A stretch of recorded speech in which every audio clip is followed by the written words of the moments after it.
What's up everybody, my name is Kinetic and welcome to some Diablo 3 Reaper of Souls news. Didn't see that coming, did you?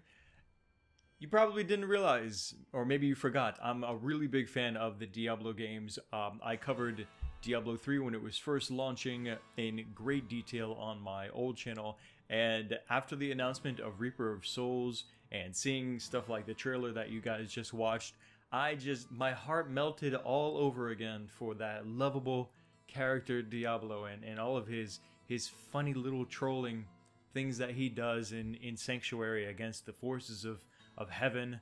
It's a great game. It's a fantastic story.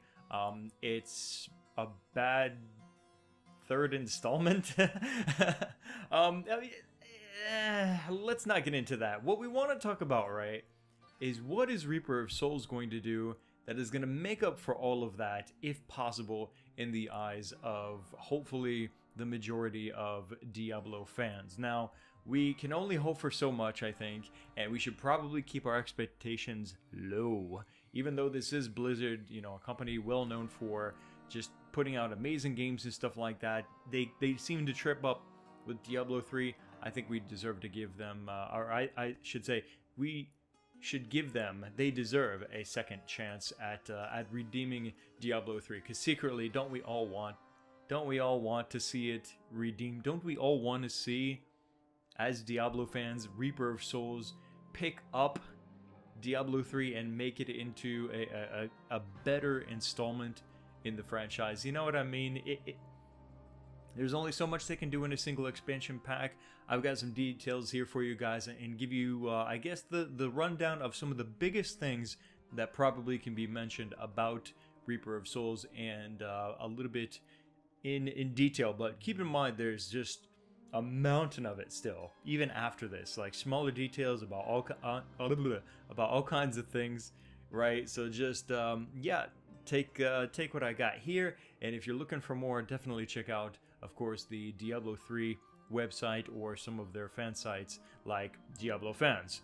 Alright, here we go. So, what exactly is going on with Reaper of Souls? Well, basically, spoiler alert, Diablo, who's in the Soul Stone, right, the Black Soul Stone, probably wants to get out, right, and for whatever reason, right, as Tyrael getting ready to seal away, as we've seen in the cinematic, right? Seal away the Black Soul Stone and hopefully leave Diablo and his brothers to rot in that Soul Stone for a very long time. All of a sudden, the Angel of Death, Malthael, decides to come out and take possession of the Black Soul Stone. Because, well, it seems as though he has lost hope for humanity. Maybe he's tired of the war between heaven and hell, and he's just like, you know what, enough is enough. I'm gonna take charge of things and have things my way, it seems. Ballpark, I guess, kind of analysis, but I'm sure there's much more to it, and there's a much more interesting story to it. But let's let the game tell the story, right?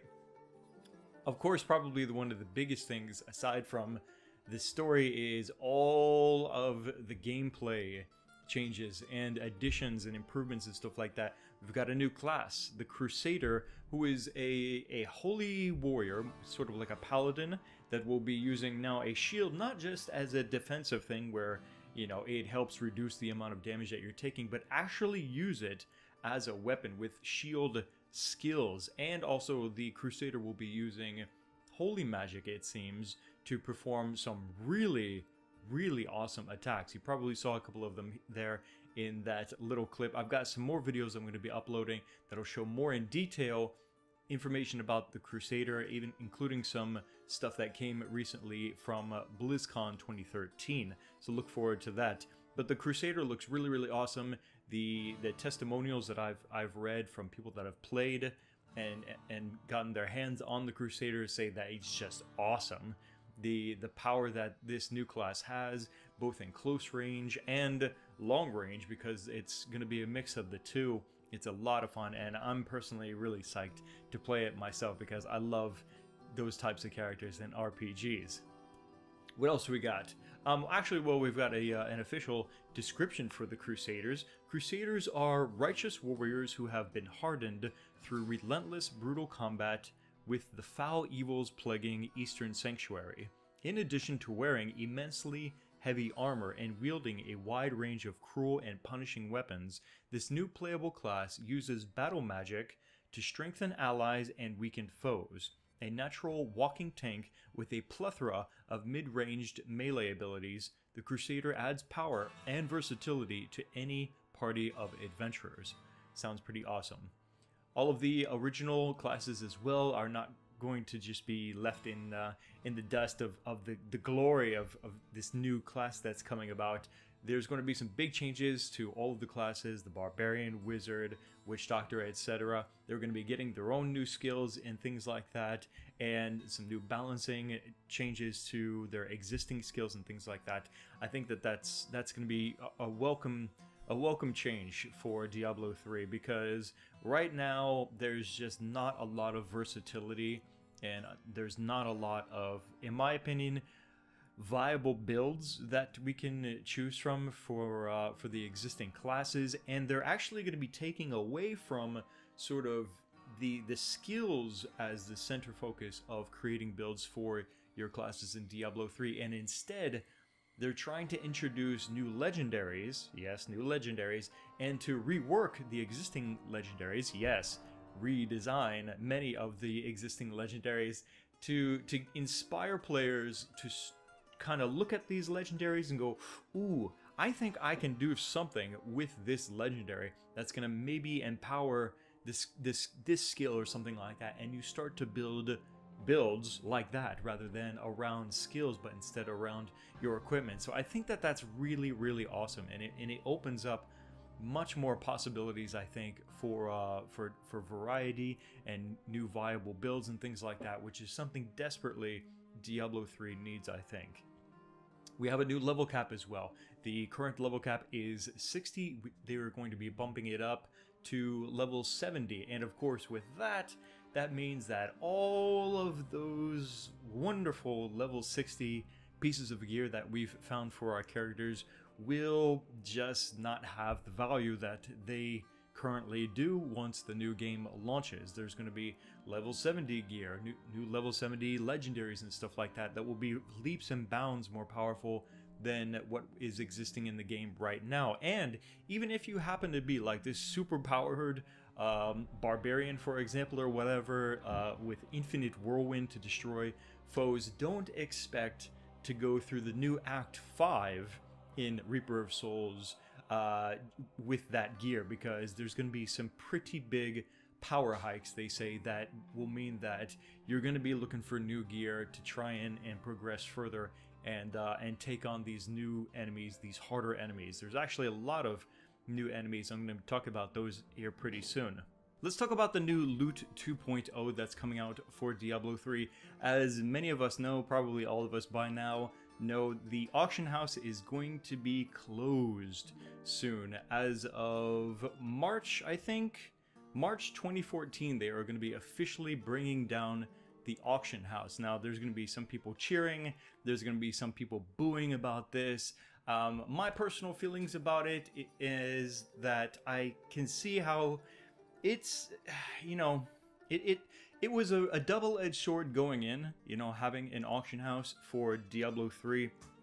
I understand their intentions with the auction house, and they were very good intentions, really good reasons for having an auction house. But as they said, what ended up being the result was people were using the auction house more than actually playing the game, and it took the fun away from finding your own loot, which for whatever reason was more difficult than it should have been for your class, and instead were having to resort to the auction house to be able to get themselves geared, or, you know, or just did it out of convenience, and it takes away from the experience. So the auction house is going to be broken down and taken out of Diablo 3, and so what they'll need to do, obviously, with this new Loot 2.0 system is they will need to fix the way that gear drops for your character and for all of the different classes. So the way that they have this setup going into Reaper of Souls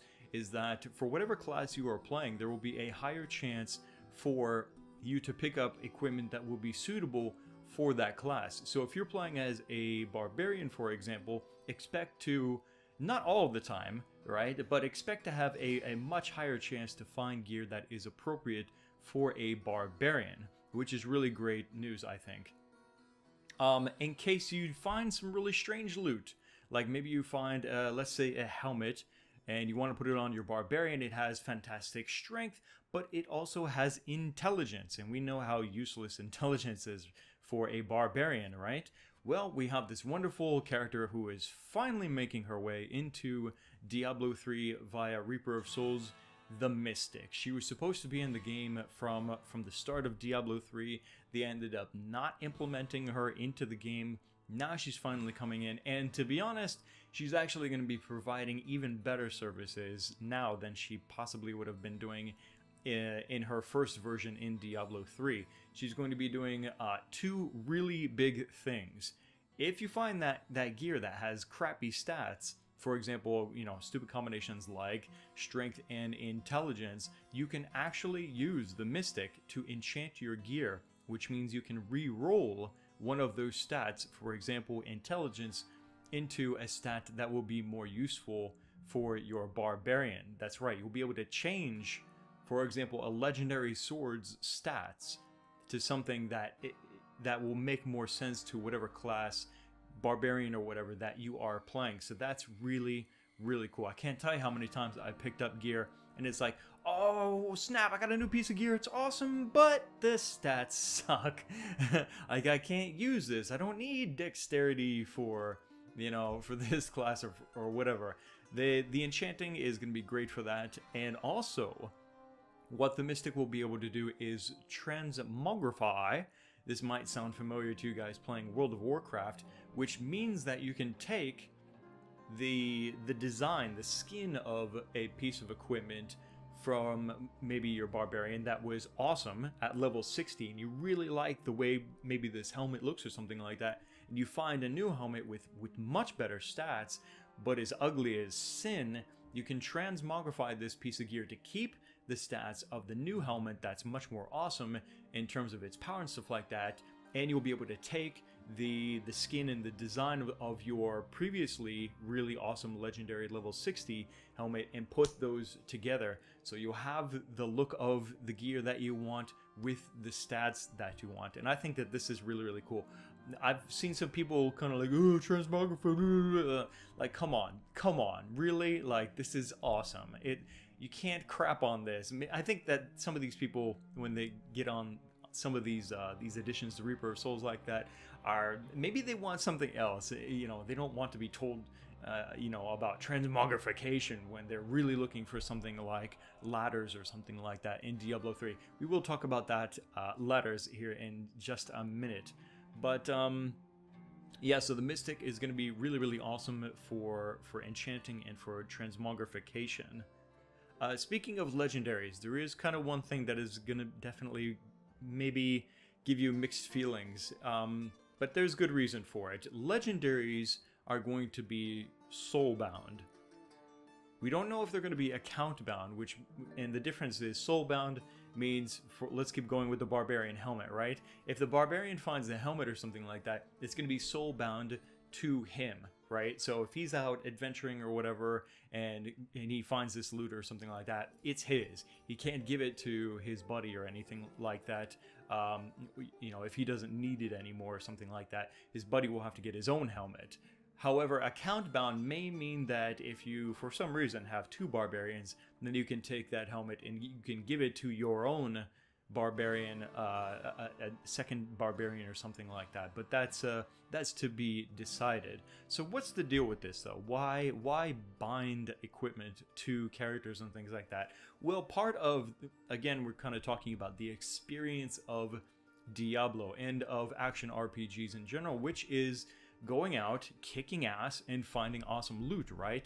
Well, the auction house was a big problem for that because people were just buying loot rather than having the thrill of finding it themselves. And the same thing is kind of going on with the passing of gear. You've got players that are, you know, like trading sort of items or just giving away items to their buddies or something like that, without their buddies actually having the thrill and experience of being able to get it themselves. And that's I think that makes a lot of sense. You know what I mean? Instead of, like, for example, if my friend decides to start playing Diablo 3 or something like that, instead of me just going, oh wow, I've got all these legendaries, here you go, you know, I'm not using them, and then my friend has all these legendaries, that's really taking away from the experience. Don't you think? Don't you think? I really think so too, and it makes a lot of sense, their concept behind that, and the reason why legendaries will be, at the very least, soulbound to your characters. There is one little twist about this, something that may comfort you if you are into multiplayer, and they're really hoping to encourage more multiplayer action in Reaper of Souls. If you happen to be in a group of people, let's say I pull my buddy right into a group, and we're out as level 70s, now out loot hunting or something like that, just me and him. And then an awesome sword drops or something like that. If I pick it up, that technically makes it normally soulbound to me, but since I'm playing multiplayer with a friend, it's actually got a little bit of a timer, and this may sound familiar as well. There's a little bit of a timer there that for whoever picks it up first, right, me or my buddy, it's still tradable for a certain amount of time to whoever was in that group, right? Not to just anybody. At least I don't think that that's the way it's going to work. But to whoever was in that group at the time, that item will still be tradable to at least the people in that group. I don't think their intention is to allow this to be tradable to anybody just because you picked it up in multiplayer. But yeah, to the people that were with you at the time that it dropped. So that's kind of cool. I like that they kind of added a little bit of a safety net sort of there to, you know, oh, I accidentally picked this up. Oh, here you go. This is actually supposed to be for you. That's a really good thing, I think, that they did there. Now, one of the really awesome and big things that they're adding to Reaper of Souls is that there's going to be multiple game modes now. We are familiar with going through the campaign, right? That's what we did for all of this time. We keep running through the stories, you know, from Act 1, Act 2, and so on, and going through the different difficulties in order and stuff like that, unlocking waypoints and all of that good stuff. But what they're also going to be doing is they're going to add something called Adventure Mode. And simply put, Adventure Mode, they should really just call it Free Mode, because that's kind of what it is. Adventure Mode just gives you the freedom to go to any act, any waypoint, any difficulty, just opens up the game completely to you, so that way you can go and do whatever you want. You'll have access to all the bosses and things like that. And what they've done is they've stripped away the storytelling aspects of that, so there's no cutscenes or any of that stuff like that. It's just pure, I guess, adventure after all. So you can go and do whatever you want anywhere in any difficulty, and that's really, really cool. But not just that. It's not just the freedom to explore and take on the different things available in Diablo, but there's also some really cool other features being added to Adventure Mode, including something called bounties. Bounties are basically sort of these optional randomized objectives. Oh, I'm actually kind of just reading it off right here. Bounties are optional randomized objectives available only in Adventure Mode. In addition to providing players with a guided experience within a specific act, bounties are also intended to showcase all the different content Diablo 3 has to offer. Some example of bounties you can pick up include slaying a unique monster, killing a boss, clearing a dungeon, completing an event, etc., things like that. So yes, they're giving you like a little bit of like a challenge, you know, like go to this place, do this objective, and you will get some sweet experience and rewards for doing that. And on top of that, if you happen to complete, I think it's five bounties within a certain amount of time or something like that, you get a Rift Keystone, and Rift Keystones grant you access to another feature called Nephilim Rifts. This is also exclusive only to Adventure Mode. Nephilim Rifts, previously called loot runs, are randomized dungeons that are designed to be completed within 10 to 15 minutes. The goal of Nephilim Rifts is to provide players with a rewarding, endlessly replayable experience, one that continually offers new and exciting moment-to-moment gameplay, as well as heaps of loot. What does it mean in terms of actual gameplay? Everything is completely randomized. Random interior, random exterior tile sets, layouts, lighting, weather, monsters, boss encounters, levels, like how many levels deep maybe a dungeon is. There's so many random factors with this that it's really going to make it really interesting, really crazy and interesting to kind of go into some of these areas, and maybe it'll kind of look like this, but it'll have completely different lighting and monsters from an area that they've, you know, that they shouldn't be in and stuff like that. It's adding that much needed randomization, that true fuzz on my nose, that true randomization experience that was kind of there, but not really with the original Diablo 3. Adventure Mode is going to solve that. It's something that, yeah, of course, a lot of us will go, why didn't we have this from the start? Well, you know, there's no answer to that, right? But at least we're getting it here and now coming up in Reaper of Souls. There is a huge list of new monsters that I was going to name off for you guys. I mean, there's got to be at least a dozen here. But I recommend you just go to, like I said, the Diablo 3 site yourself. Go check out the posts that they've made showing off screenshots of all of the new monsters and stuff like that, including some of their abilities and things like that. But yeah, I think I need to wrap this up because this is getting quite long. In short, for the rest of the things that I could bring up here, I was going to talk about ladders. There's really not that much to talk about, but it is a possibility. There are some blue posts, some Twitter messages that have been coming out from people at Blizzard that are hinting at the possibility of ladders being implemented into Diablo 3 via Reaper of Souls, or maybe just as part of a patch. I'm not entirely sure myself, but I mean, that's because nothing is really certain about it, but they are experimenting with it. They're looking into it. Yeah, we've probably heard that a lot, looking into something. Still fuzz on my nose. What the hell? But yes, it's possible. It's possible. There's a lot of possibilities. The things that I've talked about so far are more of the certainties, but ladders, definitely a strong possibility coming up in the near future.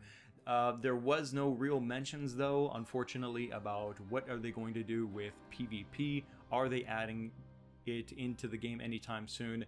And I guess sort of the answer that generally seems to come out is that they want to sort of fix and to make the core experience of Diablo better than what it has been by making all of these big changes in Reaper of Souls. So they're not quite ready, and they're not at that point yet, I guess, to really go, okay, we're done with making these big changes. Now how can we go into PvP? But it's not as though they're not talking about it or wanting to do it themselves. It's just that they've got all of these hurdles and walls and barriers of other things that take higher priority at this time to improve the game. So for now, PvP is gonna have to wait. As far as an offline mode, forget it. There's probably never going to be an offline mode. That's just the way it is. The game was built from the ground up, it seems, to be played online as a social experience and multiplayer and stuff like that. So if you're looking for offline, then you're probably gonna have to go back to a previous Diablo game or something like that for offline ARPGs. And of course, as far as the release date goes, there is absolutely nothing to go on there. But I would think that it's coming out sometime next year, right? If they're talking about it, this is kind of, you know, the usual grind from Blizzard. If they're talking about it now, then probably we will see it come out sometime, I would say, maybe third quarter of next year, maybe fourth quarter. And what that means is fall, winter of 2014. Certainly not expecting it to come out any earlier than that, but that's just me. All right, don't quote me on that, and don't take that as the word of it. Certainly, that's just what I'm kind of expecting from Blizzard and how they usually go about things. Anyway, guys, I'm gonna cut it here because that was a lot longer than I intended it to be. But there's, again, so much more that can be talked about. Lots of finer details about so many different things coming up for Reaper of Souls. I am going to go let you guys do a little bit of info hunting if you want, but look forward to more Diablo 3, I guess, news updates like these, where shorter versions, hopefully, too. Updates like these where I talk about Diablo and Reaper of Souls. I think that, like I said, Diablo, it just has a place in my heart, man. I love the story. I know there's other games out there that I could be playing that are very similar to Diablo, but I have a passion and a love for Diablo, and I really hope that Reaper of Souls is going to turn things around. I'm going to let you guys go now, but look forward to more Diablo 3 Reaper of Souls content coming up very soon. I've got a few videos lined up to show you guys more gameplay and some previews into what things are developing for Reaper of Souls. Let me know what you think in the comment section below. Click the like button to support these videos, and I will keep them rolling out as best as I can. And of course, don't forget to stay subscribed for more coming up soon. My name is Kinetic. I'll see you guys next time.